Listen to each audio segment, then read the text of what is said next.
تحية جميلة جدا وخاصة لكل الجمهور المغربي الحبيب، وتحية مميزة لإعلامي متميز رشيد، أخ وصديق عزيز على قلبي وزميل أبدع في حواره معاي في إحدى حلقاته من برنامج المتميز رشيد شو.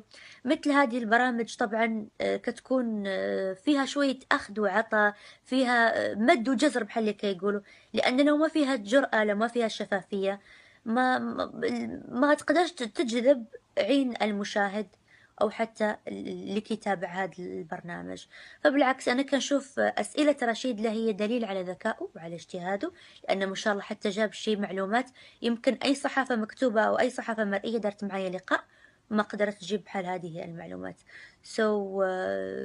تبارك الله عليك يا رشيد، وأتمنى إن شاء الله أنكم تتابعوا جميع أعمالي وتسمعوا أغنيتي الجديدة حبك حمقني، وخلكم دائما متابعين لي and see you soon in Morocco. أحبكم بزاف، ورميتم سبيار بهات كاتي هو موروكو.